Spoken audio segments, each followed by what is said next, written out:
Fala pessoal, tudo bem com vocês? Estamos iniciando mais um encontro.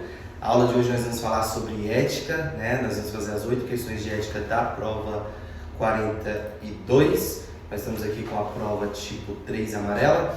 E hoje nós vamos aquele mesmo encontro que a gente sempre faz. Lê a questão, responde, identifica o gabarito correto e nós vamos observando também as pegadinhas da banca, tá? Hoje nós falamos. De hoje até o dia da sua prova falta 27 dias, então assim, nós já estamos em ritmo de reta final. Não dá tempo mais da gente ficar deixando para depois, vou até colocar aqui para falar com vocês, não dá tempo mais da gente deixar para depois, é hora da gente ir com tudo, tá? Então sem muita enrolação, quero fazer um vídeo menor, sem muita enrolação, a gente já vai aqui começar a responder as questões, 8 questões de ética, prova OAB 42. Lembrando vocês que ética é uma das matérias mais importantes da nossa prova, visto que ela é a matéria que contém mais questões. Ela contém 8 questões, as primeiras 8 questões da sua prova, e hoje nós vamos comentar elas aqui, é da prova 42, tá bom? Deixar aqui a lei que a gente vai precisar. Vamos abrir aqui, então vamos lá. Questão 1. Rita, advogada regularmente inscrita na OAB, compareceu ao DETRAN para providenciar a transferência de um veículo que acabara de adquirir. Instala a apresentar documentos de identificação. Então, olha só, a gente já está observando que vai falar aqui sobre identificação do advogado, né? Rita apresentou a sua carteira da OAB, a qual não foi aceita pelo funcionário da repartição, que afirmou ser imprescindível a apresentação de carteira de identidade, registro geral, ou a CNH, que é a carteira de habilitação. Então, ela vai ali no DETRAN e eles não querem receber a carteira da OAB como documento de identificação. Vamos ver o que as questões falam aqui pra gente. Questão A. Com base no enunciado, né, aqui ó, com base no enunciado, a recusa do documento emitido pela OAB foi, ou seja, o fato dele recusar esse documento é ilegítimo, uma vez que o documento emitido pela OAB constitui prova de identidade civil para todos os fins legais? Perfeito, tá? A letra A aqui, ó, perfeitinho. Letra B, correta. Ou seja, a gente já sabe que é incorreto, né? Porque aqui já vai aqui contra a letra A. Mas vamos ver. Pois a míngua da previsão legal, não poderia o funcionário do DETRAN emitir a carteira da OAB como documento de identificação. Na verdade, não existe essa questão de míngua, não. Há uma previsão legal, sim, tá? Letra C, inválida. Pois, embora não haja expressa previsão legal, a carteira da OAB tem sido admitida, não é induzida, tá? Ela tem uma previsão legal, sim. Letra D, inadequada, porém não ilegal, uma vez que os documentos de identidade profissional do advogado estão previstos somente no regime geral da advocacia, não sendo exigível que o funcionário...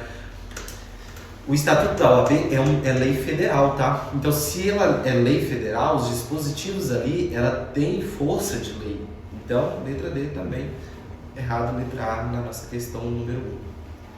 Questão molinha, questão do enunciado pequeno, as opções pequenas, questão boa da gente conseguir, tá?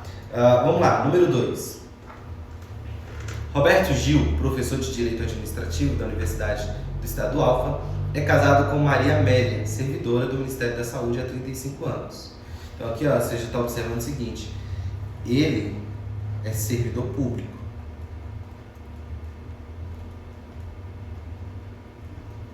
O advogado é servidor público aqui ó, da Universidade Federal do Estado do Alfa.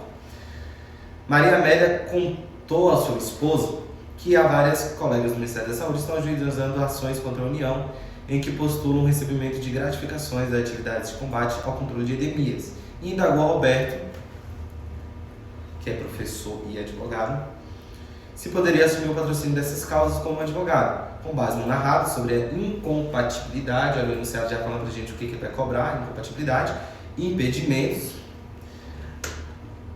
ao exercício da advocacia, assinale afirmativo. Antes da gente falar aqui, vamos ver se nós lembramos sobre a incompatibilidade. Sobre a incompatibilidade, a gente já falou algumas vezes. Você pode observar que conforme a gente vai estudando, vai respondendo as questões, os temas eles vão se repetindo. Mas vamos observar aqui, quem são os incompatíveis?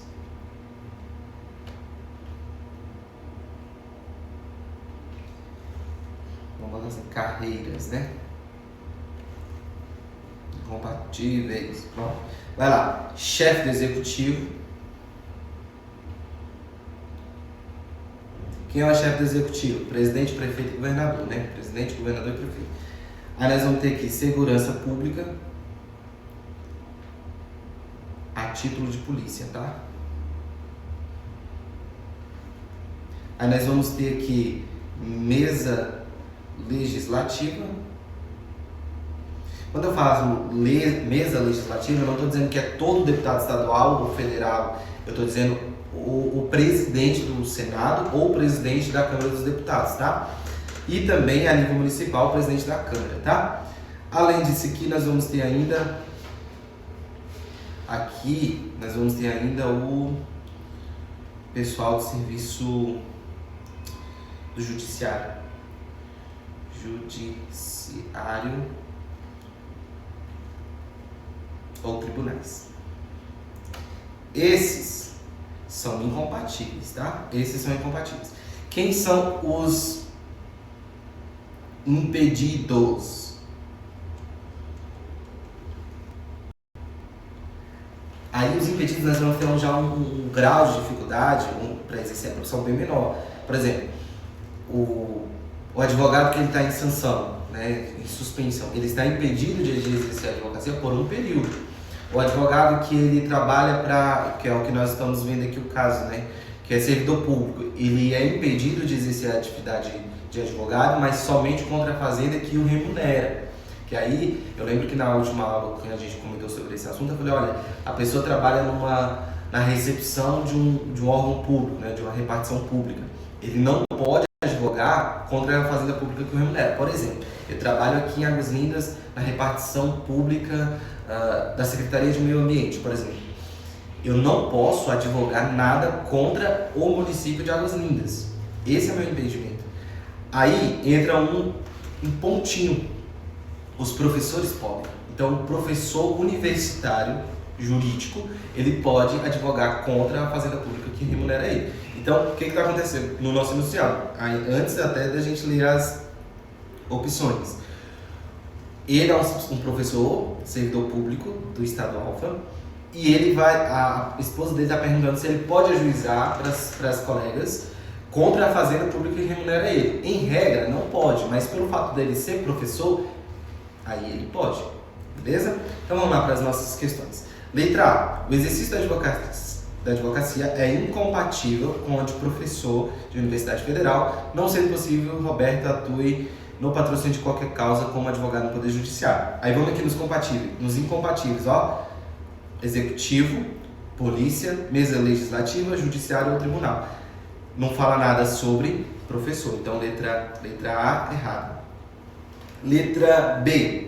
Roberto Gil não poderá assumir o patrocínio dessas causas porque, sendo servidor da administração federal indireta, está impedido de exercer a advocacia contra a União, diante da vinculação entre a Universidade Federal. É a mesma questão que a gente falou. Tá vendo que como que a FGV lá traz pra gente? Eu acabei de falar para vocês, o professor ele pode, mas aí ele trouxe a regra geral, excluindo do seu radar, da sua percepção, a ideia de que o professor, na verdade, ele tem esse direito, ele é a exceção da regra, tá? Letra C. Roberto Gil poderá assumir o patrocínio das causas apenas de sua esposa, pois apesar de existir uma regra de impedimento contra a União por servidores da administração indireta federal, os membros da família estão... Essa regrinha, essa condição que ele colocou aqui está errada, tá? E não existe uma regra contra ele porque o professor acabei de falar insistentemente com você que é a exceção dele, tá? Embora em regra, a letra D, os servidores da administração indireta estejam impedidos de exercer a advocacia contra a fazenda pública que os remunera, ou a qual sejam vinculados à entidade empregadora, Roberto Gil poderá assumir o patrocínio das causas contra a União, pois os docentes de cursos jurídicos não estão sujeitos a essa vedação. Letra D, perfeita pra gente na questão de número 2. Tá bom? Vamos lá, questão 3. Determinada operação de combate à corrupção conduzida pela Polícia Federal reuniu elementos indicativos de autoria e materialidade da prática de crime por Cláudio, advogado, regularmente inscrito nas ordens dos advogados do Brasil. Com base nesses elementos, a Justiça Federal expediu um mandado de busca e apreensão específico e pormenorizado. eu queria que você prestasse muita atenção nessas duas expressões, específico e pormenorizado. Por quê? Porque toda vez que tiver um mandado para entrar na residência de um advogado, e melhor, toda vez que precisar ter um mandado de busca e apreensão no local de trabalho do advogado, eu preciso de um mandado específico e pormenorizado. O que é pormenorizado? É a ideia de delimitar exclusivamente o que vai ser investigado. A polícia não pode chegar lá e mexer em tudo, ela vai ter um limite. E também eu preciso, olha só, de elementos indicativos de autoria e materialidade do advogado. Também não pode ser, eu acho, não. Esse mandado ele é muito mais difícil de ser conseguido que um mandado para uma pessoa, para qualquer outro tipo de investigado, tá? Seguindo, o qual foi cumprido na presença do representante da OAB, que isso aqui também é super importante a gente entender, ou seja, até agora o enunciado vem cumprindo todas as regras, tá? O endereço residencial de Cláudio, o qual também lhe servia como local de trabalho, tá? A inviolabilidade não é sobre o domicílio do advogado, é sobre o seu local de trabalho. Então ele tem esse mandado para sua casa, seguindo todas as regras, porque, olha só, servia como local de trabalho, beleza? Foram apreendidos e periciados um notebook, 2 aparelhos de telefone celular, todos contendo informações sobre diversos processos de clientes patrocinados por Cláudio. Assim, a respeito da validade jurídica da diligência realizada e da utilização das informações encontradas nas mídias apreendidas, assinar a informativa correta. Então, diante disso que a gente conversou, vamos analisar aqui as informações. A medida cautelar decretada é inválida, uma vez que o Estatuto da Advocacia assegura inviolabilidade absoluta. Isso aqui eu já comentei com vocês. Quando se vê um texto falando assim, inviolabilidade absoluta, independente, que limita a ser isso e acabou, acende sinal de alerta. Significa que está errado? Não, não significa que está errado. Mas é hora de acender sinal de alerta. Então, olha só, a medida cautelar decretada, essa letra aqui é aquela que você lê o enunciado, prestando atenção, você já descarta ela, porque ela diz aqui no enunciado, eu marquei aqui para você várias necessidades que precisa para que para que a inviolabilidade do local de trabalho do advogado seja rompida ali e tal. Então, por exemplo, esse negócio aqui é do específico e pormenorizado. Se você já sabe que ele pode entrar na casa, no local de trabalho do advogado, desde que, aí você vem aqui na letra A, inviolabilidade absoluta, aí você já sabe, tá errado, tá? Então, letra A, errado.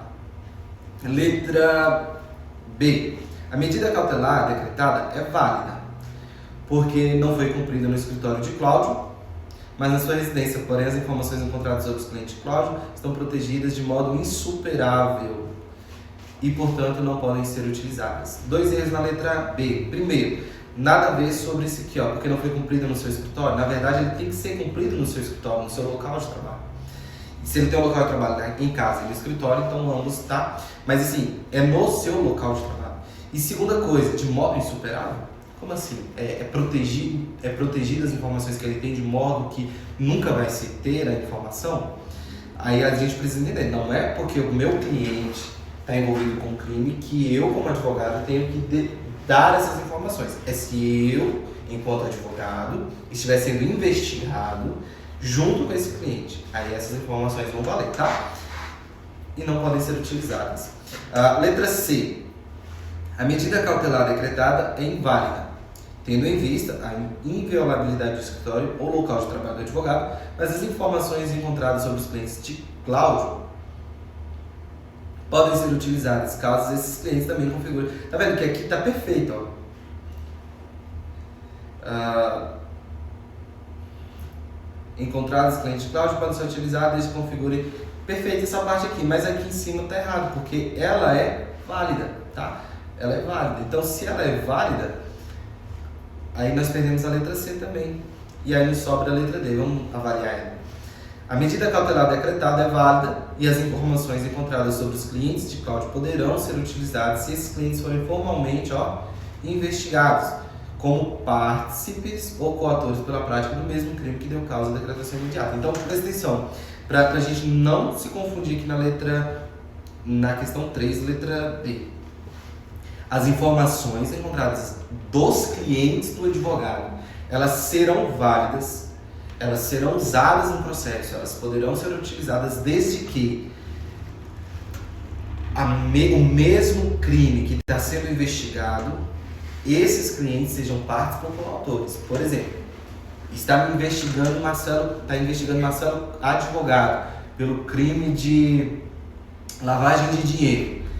Emite-se para o meu escritório um mandado pormenorizado, um mandado específico e tudo mais. Entra lá, na perícia descobre que meu cliente também está envolvido nesse mesmo crime que eles estão tendo a busca. Vai usar as informações que tem a meu respeito e a respeito desse cliente. Mas se descobre que meu cliente está envolvido em outro crime que não tem nada a ver, aí eles não podem utilizar por causa do sigilo profissional, tá bom? Número 4. A advogada Nina exerce a função na diretoria do Conselho Federal da OAB. Em virtude exclusivamente das funções desempenhadas na OAB, Nina toma conhecimento de certos fatos envolvendo seus colegas advogados João e Maria. Antes da gente continuar a leitura, eu queria dizer outra coisa para vocês. Sempre que você lê exclusivamente no enunciado, agora eu estou falando enunciado e não questão, tá? Quando você lê exclusivamente no enunciado, você já vai entender o seguinte: ele está querendo trazer para mim a exceção, então uma regra, tá? Então assim, você sabe que a gente precisa manter o nosso, como é que eu posso dizer, sigilo profissional daquilo que nós conhecemos a respeito a partir da nossa profissão. Então, se você descobre algo a partir da sua profissão, no exercício da sua profissão, você precisa manter o sigilo profissional disso. Quando o enunciado traz para você exclusivamente, ele está te dizendo o seguinte: olha, não existe margem para erro, não existe margem para dúvida, não existe margem para suposição. Então ele fala assim: olha, a advogada Nina exerce a função de diretoria no Conselho Federal da OAB e, em virtude exclusivamente dessa função, a Nina toma conhecimento de fatos envolvendo seus colegas advogados João e Maria. Nina acaba de receber uma intimação para depor como testemunha na audiência de instrução e julgamento referente a uma ação indenizatória de cunho meramente patrimonial, sem envolver grave ameaça ao direito à vida e à honra, ajuizada por Maria em face de João, cujo objeto tem relação com mencionados fatos de que tomou conhecimento no exercício da citada função do Conselho Federal da OAB. Aqui eu preciso trazer algumas coisas para você. O sigilo profissional do advogado, ele é tão importante que ele se torna... Deixa eu ver como é que isso aqui está ficando.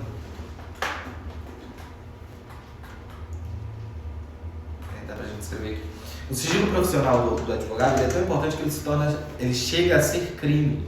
Então, assim, se você quebra o sigilo profissional sem uma justa causa, você comete crime. Então, ele é muito importante. Não é só uma prerrogativa, um direito do advogado manter o sigilo, mas é também um direito do seu cliente, entende? Então, quais a possibilidade que você tem para poder quebrar esse sigilo? Eu vou dizer para você o seguinte: em três exceções. E aí vai ser grave ameaça contra a vida ou grave ameaça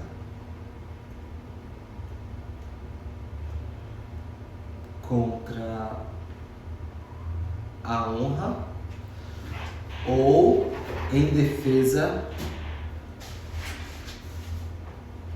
própria do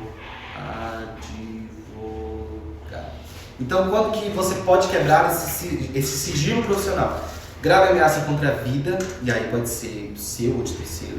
Grave ameaça contra a honra, seu ou de terceiro. Ou a defesa própria do advogado. Então, na minha defesa própria também eu posso quebrar esse sigilo profissional. Baseado nisso que nós acabamos de conversar, vamos ver o que as opções traz pra gente aqui. Letra A. Nina não deve depor sobre os fatos que soube diante de sigilo profissional. Letra A perfeita já. Então, ela não vai poder ir lá depor, visto que tem sigilo profissional, ela descobriu essas informações, ela tem conhecimento dessas informações exclusivamente pelas funções desempenhadas na OAB. Então isso já impõe sobre ela um sigilo profissional. E aí é importante, eu quase caí nessa questão aqui, uma questão parecida com essa, porque a gente tem a tendência de acreditar o seguinte: não, é só o sigilo profissional do advogado cliente, mas os funcionários da OAB que têm informações a partir da função desempenhada na OAB também está sujeito aí, tá? E aí o enunciado ainda trouxe para nós aqui,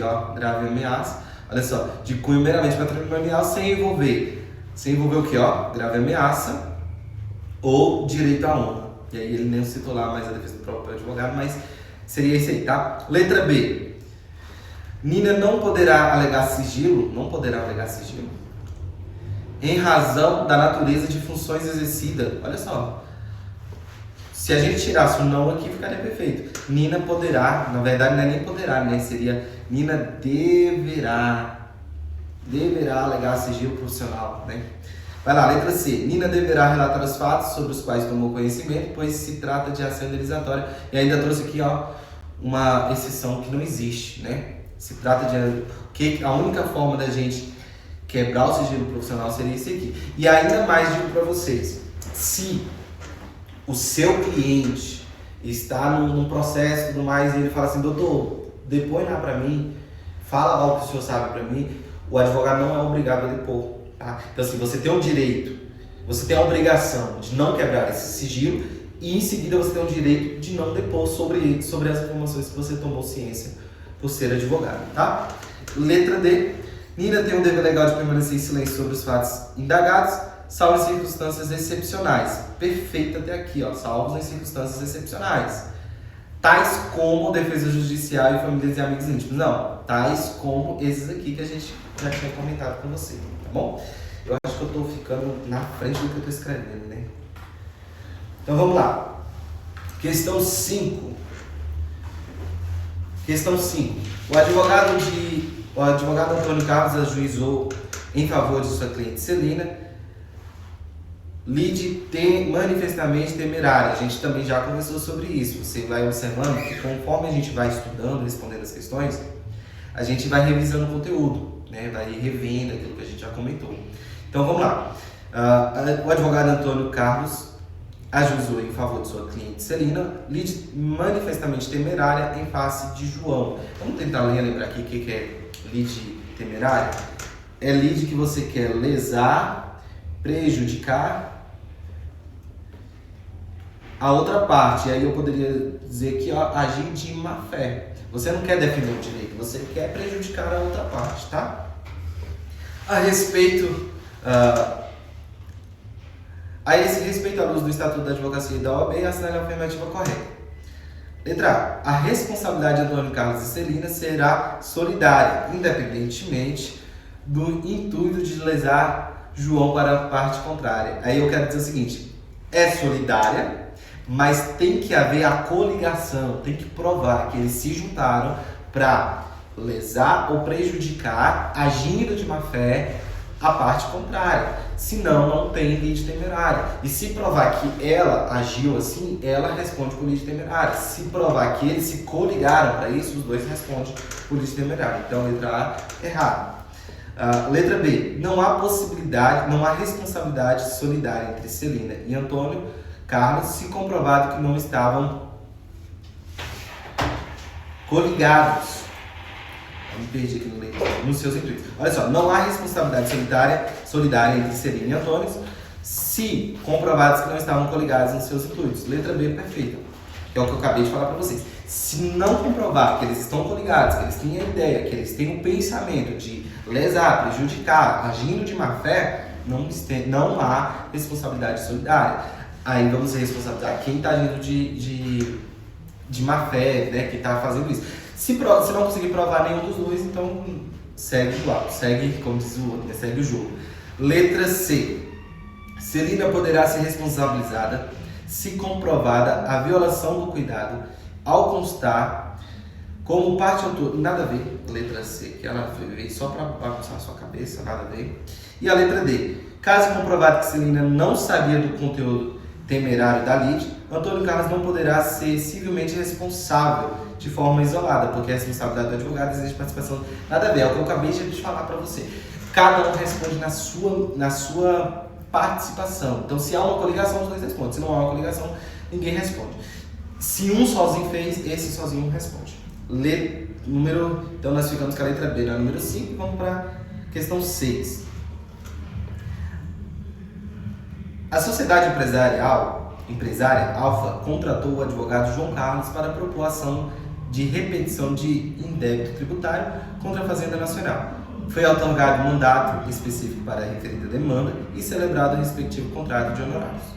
No decorrer da prestação de serviços, devido ao grande conhecimento de João Carlos em outras áreas do direito, bem como a sua pronta disponibilidade, os responsáveis pela Alfa passaram a consultá-los informalmente, sobre diversos assuntos da empresa, inclusive adotando medidas e tomando decisões a partir das orientações verbais prestadas.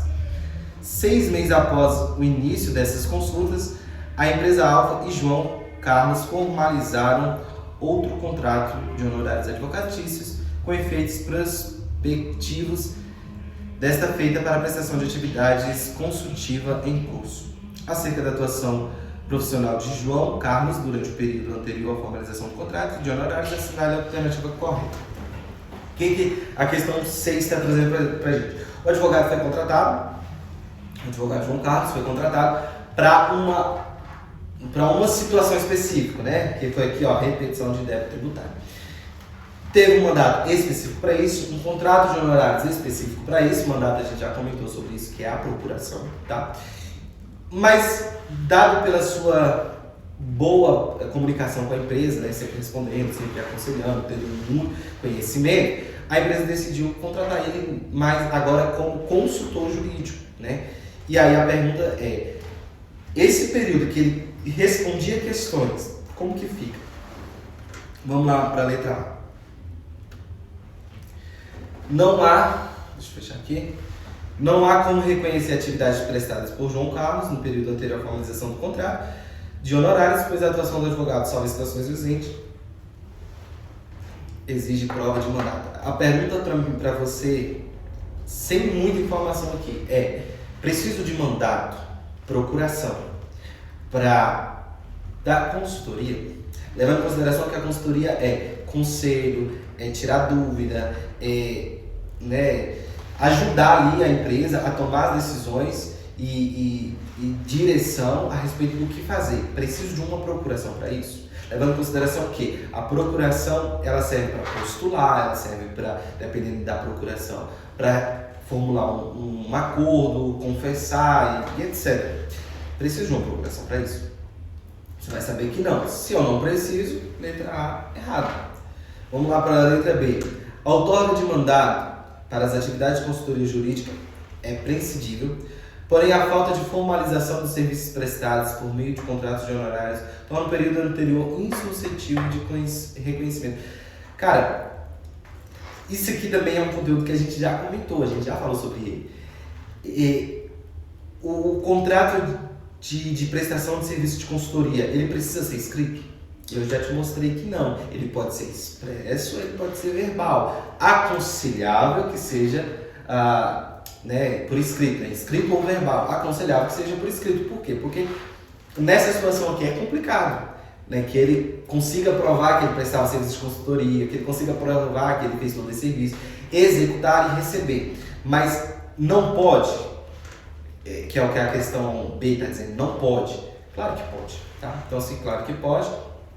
Nós vamos botar a letra B também como letra errada. Letra C. As atividades prestadas por João Carlos no período podem ser reconhecidas, uma vez que a consultoria jurídica independe de outorga de mandato, perfeito, ou formalização do contrato de honorários, perfeito, sendo desinfluente o modo pelo qual foram prestados serviços, perfeito, letra C.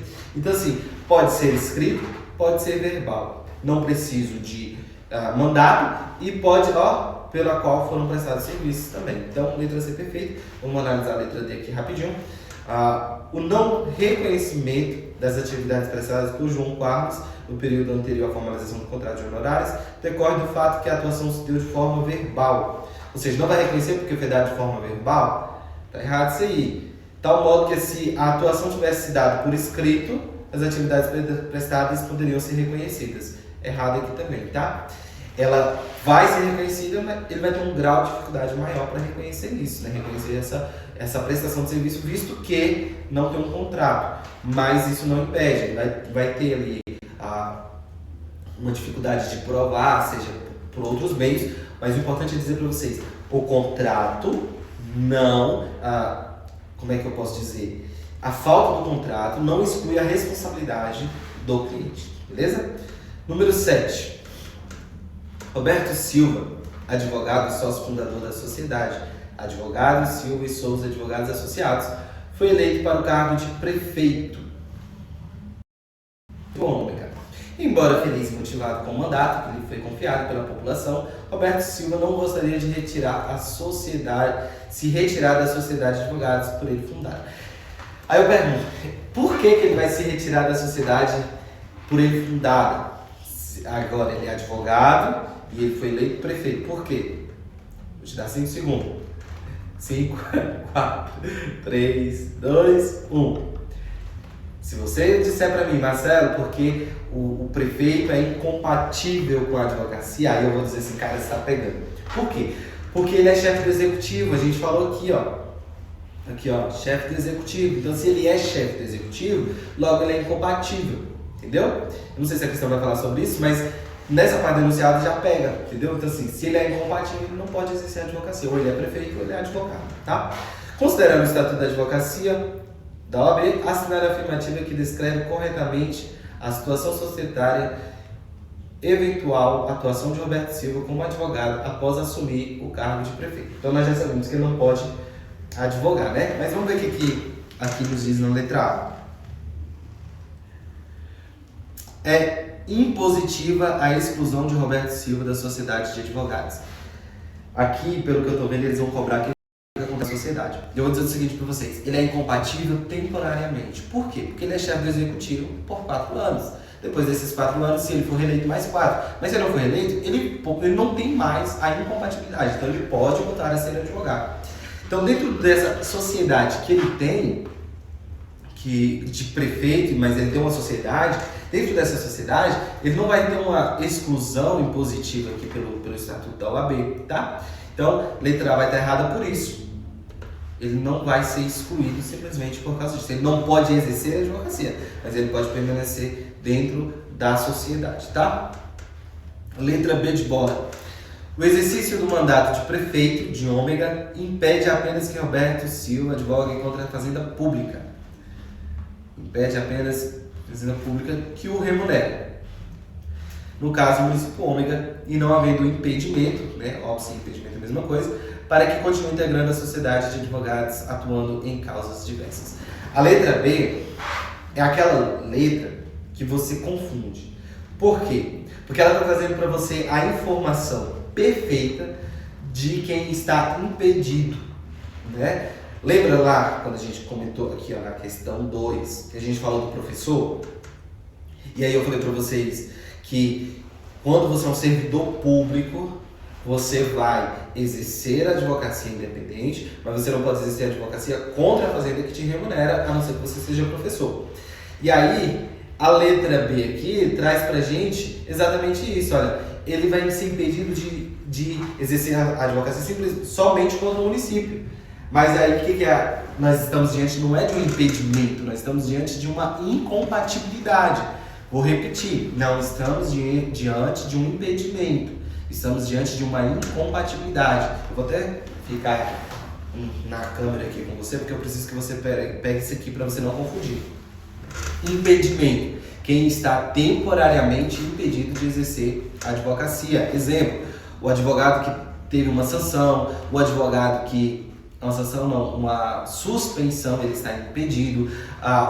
O funcionário público, ele está impedido de exercer a advocacia contra a fazenda que o remunera, mas ele não está incompatível.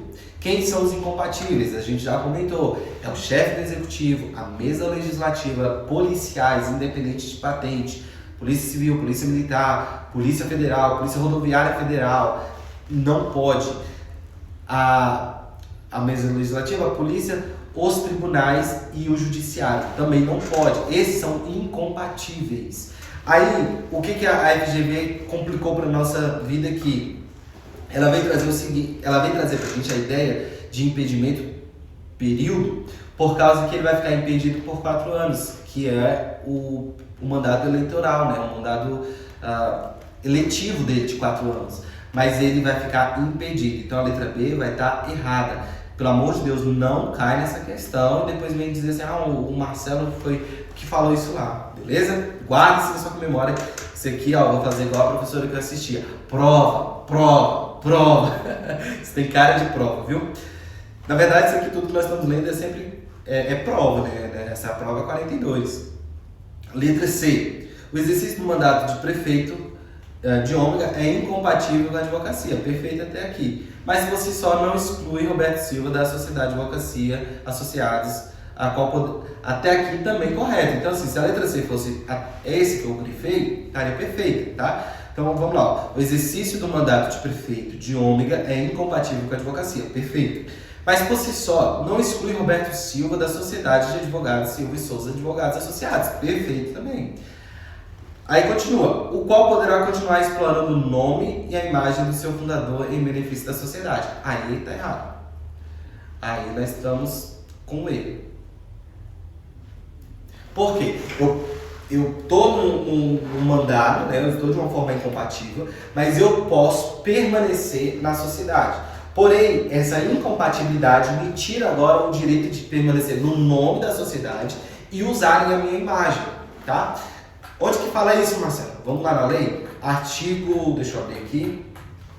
Artigo 16, parágrafo 2º. Olha só, o impedimento ou a incompatibilidade. Esse aqui nós estamos no Estatuto da OAB, tá? Então, o Estatuto da OAB, artigo 16, parágrafo 2º. O impedimento ou a incompatibilidade em caráter temporário do advogado não exclui da sociedade de advogados a qual pertence. Mas, olha só, deve ser averbado no registro da sociedade, observando os artigos 27, 28, 29 e 30 desta lei. E, proibida, em qualquer hipótese, a exploração do seu nome, imagem, em favor da sociedade. Exatamente como está lá. Então, beleza. O cara está lá. Olha só, o artigo que nós acabamos de ler, perfeito. Se ele está temporariamente incompatível, ele não vai ser excluído, mas vai ser colocado de forma, vai averbar lá nos documentos da sociedade, dizendo que ele está incompatível, vai retirar a imagem dele e vai retirar o nome dele lá, tá? Sobrando então pra gente aí a letra D. Vamos ver o que ela diz. Embora incompatível com a advocacia, o exercício do cargo de prefeito por si só não exclui Roberto Silva, exatamente como está lá na questão na letra C. Contudo, deve o fato ser averbado no registro da sociedade, igual nós acabamos de ler, bem como observada a incompatibilidade temporária, que aqui está falando lá sobre nome e imagem, tá? Não pode. Se você ficou em dúvida em relação ao número 7 aqui, foi muita informação que a gente conversou, volta aí o vídeo, vê de novo, qualquer coisa manda mensagem. Eu quero até aproveitar para lembrar vocês que nosso grupo no WhatsApp, todos os dias a gente manda conteúdo lá, todos os dias. Aqui no nosso canal a gente está subindo 2 vídeos por semana. Essa semana estou subindo agora essa aula de ética e até o final da semana eu vou subir a aula de direito do trabalho, dessa mesma prova 42. Não fiquem com dúvida, não levem dúvida para sua prova, tá bom? E aí nós vamos agora para a última questão. Vamos lá. José Fabiano, advogado recém-inscrito na OAB, com 2 anos e 6 meses de exercício da profissão, decidiu se candidatar para o cargo de conselheiro seccional da ordem. Durante o procedimento de verificação de regularidade de sua candidatura, observou-se que ele havia sido condenado, olha só, pela prática de infração disciplinar de abandonar a causa sem justo motivo ou antes de corridos 10 dias. Lembra que a gente já comentou aqui sobre como que acaba o mandato, a procuração? E aí eu falei para vocês, ou é por morte, ou é por renúncia do cliente, do advogado, ou também a renúncia do cliente, ou porque o processo foi extinto. A renúncia do advogado, ela não precisa, aqui ó, de justa causa. Ela não precisa de justa causa para abandonar. Qual foi o problema dele aqui, que ele foi... Nem sei se é sobre isso que a questão vai falar, mas qual foi o problema dele aqui? O problema dele é o seguinte: você precisa observar o prazo de 10 dias. Você renuncia, mas você precisa observar o prazo de 10 dias. E ele não observou o prazo de 10 dias, tá? Não sei se é sobre isso que a questão vai falar, mas eu queria só dar uma revisada nisso aí com você. Tendo-lhe sido imposta sanção de censura, sem que tenha ocorrido até o momento a eleição ou reabilitação. Com base nessa situação hipotética e considerando as eleições da OAB, assinale a alternativa correta. Então, pelo que eu vi aqui, nós vamos falar sobre consideração das eleições. Na verdade, nós vamos falar aqui sobre eleições da OAB para o conselho, para essas coisas, tá? E aí eu vou dizer o seguinte para vocês. Muito simples. Você precisa ter mais de 3 anos de profissão.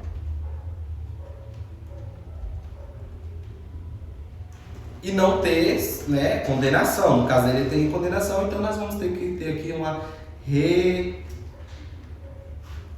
eu ver que negócio, pessoal. Tá assim.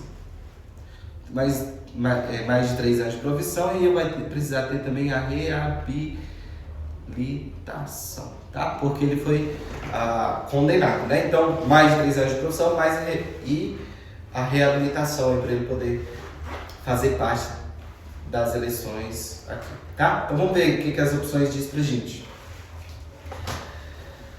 Letra A. José Fabiano somente poderá participar da eleição caso não haja outros candidatos dispostos a concorrer para o cargo, hipótese na qual as condições de elegibilidade são flexibilidade, nada a ver isso aqui. A letra A traz algumas informações só para bagunçar a sua cabeça. Letra B. José Fabiano não poderá participar da eleição corrente porque ainda não completou o prazo de 3 anos, que é o que eu acabei de falar, de efetivo exercício profissional da advocacia, e por ter sido apenado com sanção disciplinar sem que tenha tido a reabilitação, os 2 requisitos para ele. Então, letra B. José Fabiano poderá participar, a gente já sabe que está errado, porque poderá, ele não pode, da eleição concorrer ao cargo de conselheiro seccional da OAB, porque exerce profissão de advogado há mais de 1 ano. Não é mais de 1 ano, tem que ser 3. Foi condenado por uma infração disciplinar leve, pela qual prevista apenas pena de censura. Realmente foi pena de censura, mas ela precisa ter uma reabilitação. Letra D. José Fabiano não poderá participar da eleição corrente e de futuras, porque uma vez apenado em sessão disciplinar, o advogado não mais poderá recuperar sua condição de elegibilidade, estando impedido indefinidamente de se candidatar. Eu vou dizer o seguinte para vocês. Isso aqui, ó, é punição... Como é que é a expressão que eu posso usar? Punição perpétua.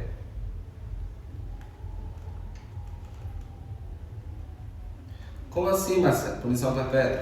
O cara está proibido para sempre. Não existe isso. Existe um período, ele está proibido até tal período, ele está proibido até tanto tempo. Por exemplo, que a punição máxima do Estatuto da OAB, que é a exclusão. Está excluído, você não pode mais advogar. Mas nunca mais? Não, vai ter que fazer tudo de novo. Não a faculdade, mas assim, tem que se inscrever, passar pelo processo todo de novo. Então, assim, punição perpétua no Brasil não existe. Então, quando você vê qualquer coisa falando assim, nunca mais, cara, acende sinal de alerta. É isso que eu estou dizendo. Sempre que vem uma informação muito exagerada, acende sinal de alerta, tá? Então, a letra D diz o seguinte, ele não vai mais poder. Mas como assim não vai mais poder, né? Então, letra B na questão número 8.